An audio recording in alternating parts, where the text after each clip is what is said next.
Hey guys, this is Dave with Audio In Reviews. This is the Tinhifi C5, which is Tinhifi's newest entry into the sub $100 market. It comes in at $79 and is a hybrid style IEM with a square, planar, and a balanced armature driver. Now on the table is what's included in the box. I have the packaging here. It's very simple. We have the IEMs, a carrying pouch, and a pretty good selection of tips, including one pair of foam tips. As for the specifications and design, again, this is a hybrid IEM. Planar driver is a full range driver. However, the company states that the customized BA driver is specifically designed just to help enhance the higher frequencies. As far as the shell, it's made out of aviation grade machined aluminum alloy and is made pretty well as far as the build. It's extremely light, but it doesn't feel or look cheap at all. The fit's okay, but not with the included ear tips, at least not for my ears. I had to swap them out with some other ear tips to get a proper seal, but then they were fine. It actually feels, again, quite robust and like it could withstand normal usage over a long period of time and hold up just fine. It comes with a pretty nice 2-pin 3.5mm 4-strand silver-plated cable. Seems like it's well made. It's pretty soft and pliable. I haven't had any issues with tangling, and the 2-pin connector feels nice and secure.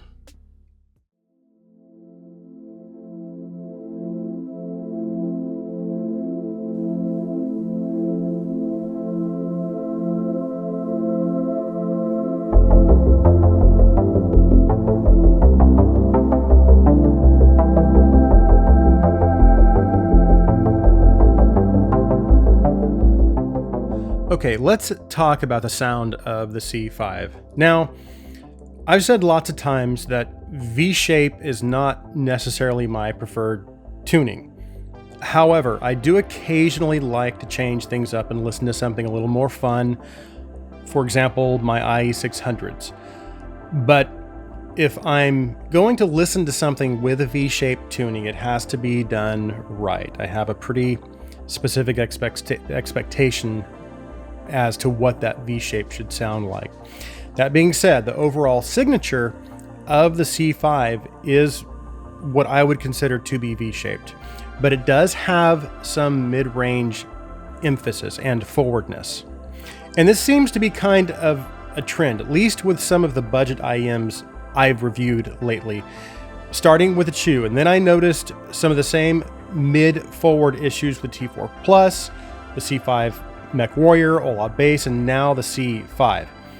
And if you look at the graph comparison between the C5 and the Chew, you'll see those forward mids of the Chew and how the Chew also lacks the bass to help balance those forward mids out.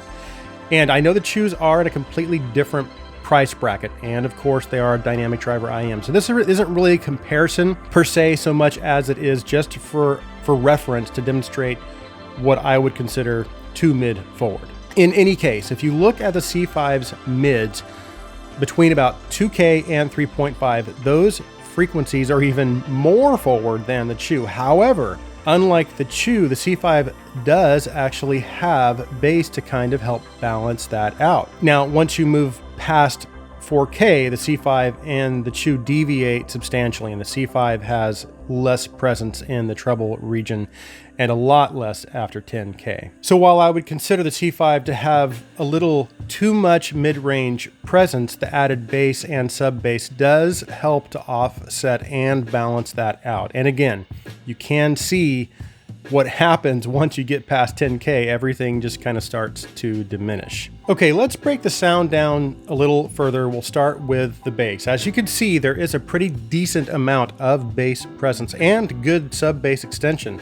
So bass notes sound full, they go deep. However, there is a little bit of mid-bass warmth and some bass bleed as well. So while kick drums have a nice amount of punch and impact, instruments that fall into the mid-bass and lower mids lack just a little texture and detail. Then as you move into the mids, you start to see a noticeable recession that bottoms out at around 600 hertz. And what that can do is kind of pull some of those frequencies or instruments that fall in those frequencies away from you.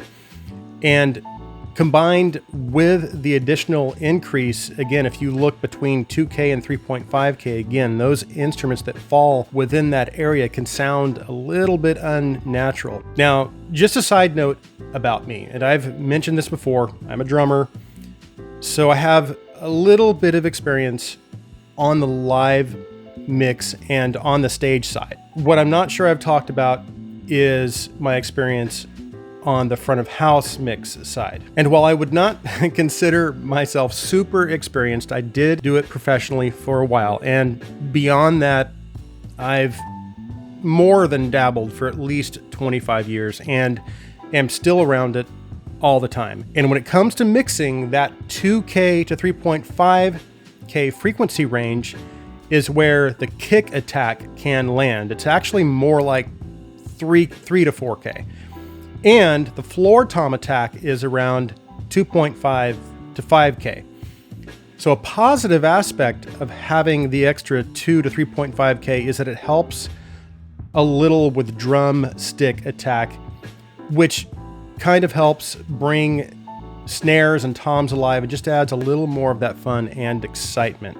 And I know this is different, but a lot of the same principles still apply. Those instruments do fall within those frequency ranges. Now, as you move up into the treble, you can see that there's an 8K peak, and then the treble decreases from there, and there isn't a whole lot of treble presence past 10K. So of course, that's going to affect the higher cymbal frequencies and also air in recordings. So the 8K peak is good because that's going to give cymbals, hi-hats, that sizzle and splash. But unfortunately, sometimes it can be a little peaky. And again, you're not going to get very much air and sparkle. And I'm okay with not having a ton of sparkle, but I do prefer to have some air. That also does negatively impact treble detail as well. And as far as technicalities, overall detail retrieval, I would say it's just okay. As far as soundstage, I would say it's about average. It's not intimate. It's not too wide. It's good enough to give me an adequately immersive experience for the most part.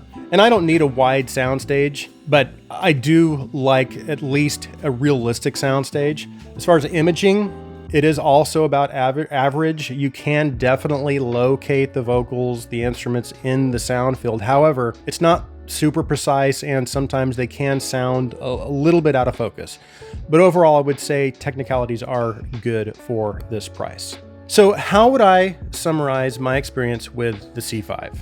Well, despite its flaws, it's not a bad V-shaped IM. And I don't know if this was just a coincidence or what, but I actually had a few days where I was hankering for a fun IM, and this just happened to show up. And I was going through the songs I usually go through when I'm doing my initial non-testing listening. And again, that's what I do before I start the critical listening part of my review process. I just sit and try to enjoy some of the music. But I was cycling through some of my fun tracks, and the song Lose Yourself to Dance by Daft Punk came on. And if you're familiar with that song, you know it starts out with the drums, bass, and guitar going through this kind of simple chord progression, but the kick and the bass are recorded and mixed really well on this track. And again, it's just a fun song, and sometimes it can really sound great with a good set of V-shaped tuned IEMs. And I was pleasantly surprised with how well the C5 did with the bass impact and just the overall bass dynamics with this song. However, the song does also have some kind of staticky, crackly / airy sound at the beginning, and you can kind of tell with the C5 that some of those upper treble frequencies are missing. That being said, I was still able to get that sense of fun and enjoyment with the C5 for the most part. And at the end of the day, though, it was kind of a mixed bag for me because there are definitely better IEMs at this price and even cheaper. I honestly actually prefer the TK ZK Oranos to the C5, and it's only $55. So would I recommend the C5? Well, like I said, it was a mixed bag, but if you're looking for a good V-shaped IEM, then yes. But if you're looking for something more neutral or natural, then this may not be the IEM for you, because again, there are better tuned IEMs out there at this price for sure. So that concludes my review of the Tinhifi C5. Thanks so much for taking the time to watch. If you like my content, please take a second and hit that subscribe button. Also, if you would please like this video, please share this video. I hope you guys have an awesome day.